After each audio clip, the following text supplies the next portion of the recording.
And for the first 6 years of my life and my family's lives, things were pretty routine. But at the age of 7, all that changed. I was diagnosed with terminal liver cancer. For myself, my parents, and my sister, living with the day-to-day psychological and medical stresses and fears of cancer were devastating. Imagine that you are Tori's parents. You've learned that your child has a terrible illness, one that could kill, like cancer or kidney disease or juvenile diabetes. Overnight, your life has been turned upside down. You can focus only on hospitals, caring for your sick child, and worrying about what the future holds. Even during these dark moments, there's one place you can turn to, a place dedicated to caring and compassion, a place that helps families find the energy to cope and carry on. You can turn to Camp Sunshine. Camp Sunshine in Casco, Maine is a refuge for children with life-threatening illnesses and their families. It's the only camp in the country that recognizes that a severe illness not only affects the ill child, but also takes a toll on every member of the immediate family. The program offers professional counseling, family fun, and 24-hour medical support. Each week, 40 to 50 families and 80 volunteers come together to create this magical experience. At Camp Sunshine on Sebago Lake, parents have an opportunity to meet and get to know other parents facing similar challenges and struggles. The children become children again. They play, they smile, and they laugh again. Special events include a talent show, a masquerade party, even a date night with special dinner for parents. Camp Sunshine offers a break from the everyday hardships these families face. We heard about Camp Sunshine through Maine Children's Cancer Program. And sure, I thought it might be a place to meet other kids who are sick like I was. And I'm sure when my parents heard about Camp Sunshine, they were eager to meet other parents who were going through the same ordeal that they were.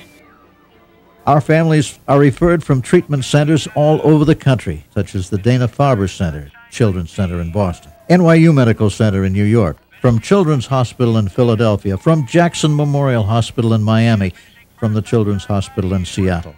When I first got to Camp Sunshine, it was on Sebago Lake, and it was nice to have the water right there. It was also nice to have the facilities available, like the paddle boats and the miniature golf course. My favorite activity that I did at Camp Sunshine was arts and crafts, and being with the volunteers, I looked up to them. There's one volunteer I remember we wrote to each other for a long time. I'm Joe Fitzpatrick.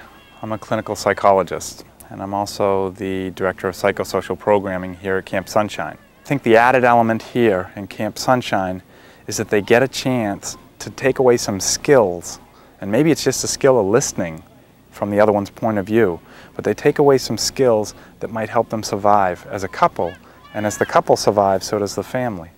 And that's what this place is all about. It's a family camp. How do you help the family? And it's an incredible program in that way. Camp Sunshine really helps parents cope. I know that they have meetings in the morning, and it gives them a chance to share their experiences and see what other parents are going through. I find a lot of us have a lot of anger. And it gives them a reassurance that they're not going through it alone. They also see their kids having fun, and they see a smile on their kid's face, and a lot of them haven't seen that smile in a long time, because a lot of them, they've had this illness their whole life, or they don't know where the illness is going, but they see their kids happy, and that means the world to them. Camp Sunshine is run entirely by volunteers. Do all kinds of crazy things. They range in age from 18 to 80 and come from all walks of life. The first time I volunteered at Camp Sunshine for a full week, and not with my father, was September of '96. My advice to families at Camp Sunshine would be just that my situation was a very bad one. I had less than a 5% chance of survival, and I realized I gave them a lot of hope. Volunteering was the greatest thing that I ever did. You walk away with such a feeling of accomplishment and of just like an inner peace, just knowing that you made such a difference in everyone's lives.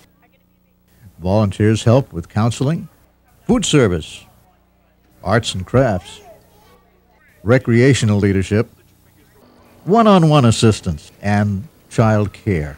The program was founded in 1984 by Anna and Larry Gould, owners of Point Sebago Golf and Beach Resort in Casco, Maine. Every year since then, the resort has donated its facilities 4 weeks a year to Camp Sunshine's families and the volunteers who serve them. In 1997, the program expanded to 6 weeks. Unfortunately, that's not enough. As Camp Sunshine's reputation has grown, so has the demand for our program. We've become known as a national center for caring and volunteerism. People want to be a part of Camp Sunshine. Every year for the past 5 years, families and children and folks who want to volunteer have had to be turned away due to a lack of space and a limited number of sessions. Well, we're about to change all that. Camp Sunshine is in the midst of a $6 million effort to build a permanent, year-round facility so that we can serve all of the children and families that desperately need our program. We have raised $2,325,000 to date. Point Sebago has donated 15 pristine Maine acres with frontage on Sebago Lake for the site. Camp Sunshine has purchased additional waterfront property with a grant from the Robert Wood Johnson Foundation. Well underway is a 23,000-square-foot family activity center, which will be the centerpiece of our new campus. Not long ago, 300 Rotarians shingled and stained the exterior in one weekend. This building will contain a dining facility where volunteers and families can eat and relax, meeting spaces for counseling sessions, a teen center, a bright and well-equipped nursery, and a handicapped-accessible indoor pool.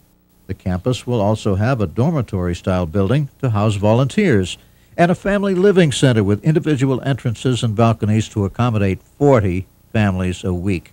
When the project is completed, Camp Sunshine will operate year-round, including all of the prime summer weeks. This will alleviate the concerns that some parents have about children missing school to attend camp. The new Camp Sunshine will serve 1,000 families and utilize 1,500 volunteers annually. That means we can be more flexible in our program and can serve more types of illnesses than in the past. We can begin to serve families with children afflicted with pediatric AIDS and hemophilia and cystic fibrosis and expand our diabetes program. We can hold grieving seminars and offer bereavement counseling and open our doors to other organizations that help families.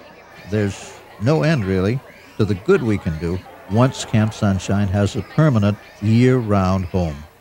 David Frohnmeyer and his family have attended Camp Sunshine. Tragically, he and his wife Lynn have lost 2 children to a rare genetic disorder called Fanconi anemia. Well, this camp has offered a fantastic opportunity for patients who have a very rare and deadly illness and their families to get just a few moments of respite. And it's really more than a few moments because even though the disorder is rare, it's tremendously important in terms of its scientific significance for understanding cancer and leukemia and other basic issues in medical research. And so it really has a number of benefits. The first is actually advancing research in science because doctors can come here and take blood samples from the kids. They can observe their conditions. They make very practical and oftentimes life-saving suggestions to the parents and their families about what to do for bone marrow transplantation and the latest advances in gene therapy. So I can't say enough about Camp Sunshine. It's a very special setting, not only the beauty of the place, but the wonderful hospitality of the volunteers and those who've made this organization really work. I don't think there's anything like it in the United States, quite possibly in the world. So those of us from the Fanconi Anemia support group from all over the world have a very special debt of gratitude to this place, and it's very special in our memories. One of the most moving traditions of Camp Sunshine is the wish boat ceremony of the last night of camp. All of the children create boats and arts and crafts and launch them on Sebago Lake in a candlelight ceremony of hope. Sometimes they wish aloud. I wish that no other children ever get sick. I hope I never have to go to the hospital again. If I go to heaven, I hope my mom and dad are not sad. Please make a generous contribution today so that a year-round permanent home for this essential program can be completed, and soon.